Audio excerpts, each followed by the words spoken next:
Hi, I'm Sebastian, and my family is odd. Growing up, my parents were amazing with their finances and made successful investment after investment. Even though we were quite wealthy, our parents never spoiled my brother Luke and I. They always just saved the money that they earned. Of course, we lived quite well. We always ate lots of healthy food and had lots of comfortable clothes. But our parents never really saw buying us the latest toys or games as a good investment. That alone wouldn't have made our parents odd. It was more like the things that they did do with their money. For starters, they had a bunker built behind our house, just in case there was a nuclear war. Again, that wasn't enough to say that they were odd.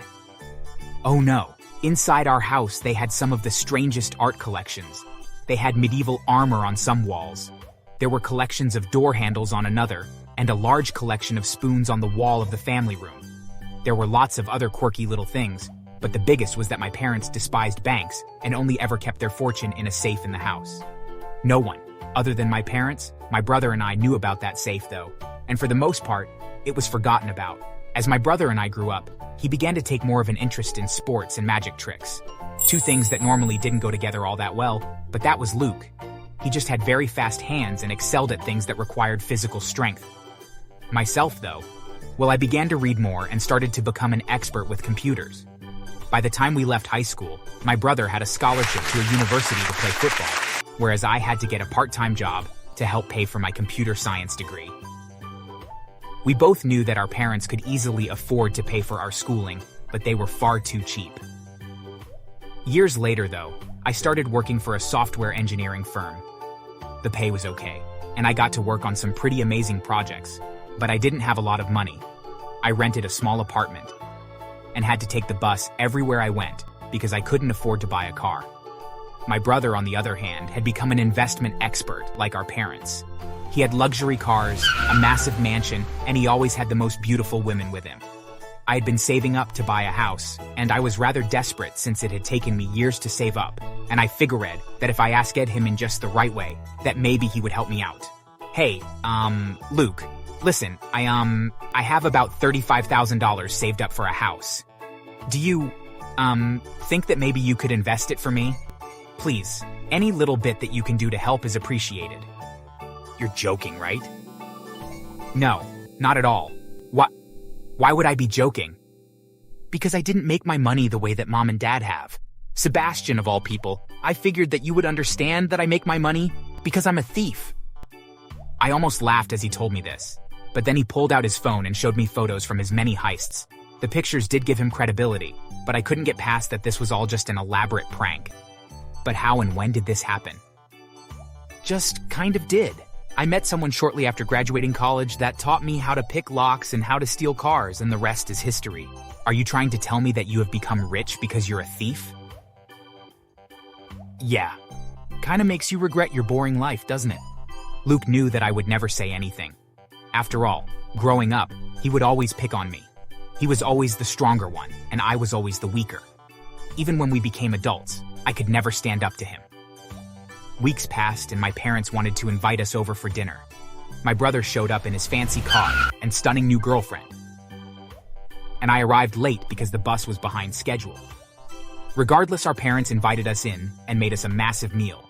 Oh, Luke, your mother and I are so proud of you. You've done so well for yourself. Thanks, guys. It hasn't been easy, but I've done my best. Maybe we can teach Sebastian how to do things. That way he can enjoy the same life of luxury as you. Mom, I'm happy with doing what I'm doing after all. It's good, honest work.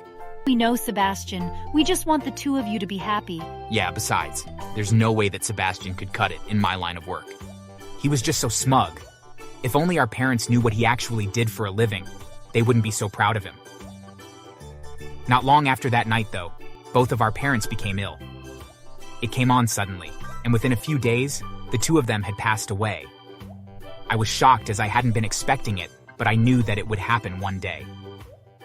At the funeral, Luke was on his best behavior. He did his best to help out with the arrangements, such as picking out flowers and letting people know about our parents' passing. Afterwards, we went to meet with the lawyer to discuss the will. Both of us knew that they had a fair amount of money.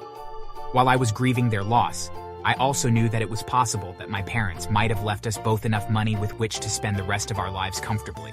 So, you both knew what your parents were like. Rather than leave you a bank account, they left you this code for their safe. In it is everything: money, family heirlooms, and the deeds to all of their properties. It's up to the two of you to divide up the assets fairly. I trust that the two of you will do so. We both agreed and took the paper. Hey, I'll meet you there in an hour. I have to head home first. I thought that was a bit odd, but just shrugged and made my way over to my parents' house. It felt so odd to be there without them. As I walked into the office where the safe was, I noticed that it was a mess. There on the floor was the empty safe and a note that read, "Sorry, Sebastian, but I got greedy. It's hard for a thief to not be. Don't worry, unlike you, I'll spend the money on fun things. Hope you have a nice life." All I could see was red. I knew he was a thief, but I had no idea that he would betray me like this. When the police came out, they couldn't find any evidence for where he was. The trail had run cold. I, however, was not ready to give up. While my brother had spent time playing sports and honing his body, I had learned how to use my computer skills to become something of a hacker. I never broke the law, but I did make a game of seeing what organizations that I could break in without being noticed.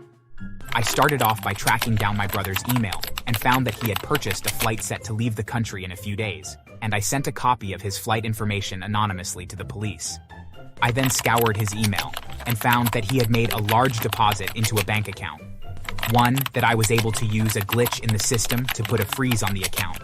I then logged off and trusted that things would work out. A couple of days later, some police came to my apartment and notified me that my brother had been captured. Not only that, but they had managed to recover all the stolen assets from my parents' safe. I was ecstatic, as that meant that I would finally get my share of my inheritance, along with all the family heirlooms and keepsakes as well. However, the police had also discovered that while my brother had indeed stolen the money, that he was also guilty for the deaths of our parents. Purchased a poison a month ago that would very slowly kill someone, and had given it to our parents so that he could get access to their safe. He knew that he would need to flee the country soon and needed the money in their safe to do so. The fact that he had betrayed me and stolen the money was bad enough, but knowing that he had murdered our parents was too much for me. I had felt a bit of guilt spoiling his plans, but upon hearing what he had done, I felt zero sympathy for him. Not long after that, Luke was sentenced to life in prison. I do write to him every so often, but I won't be telling him that I was the reason that he was caught. Although, maybe one day I will. As for me, I was able to start up my own software engineering firm thanks to my parents' fortune. Not only that, but I now have my pick of properties to live out of. I do hate what had to happen for me to be where I am today, but I know that my parents are looking down on me and are grateful that I've put their money to good use. And I know that they are proud of me. Thanks for watching. Please like and share.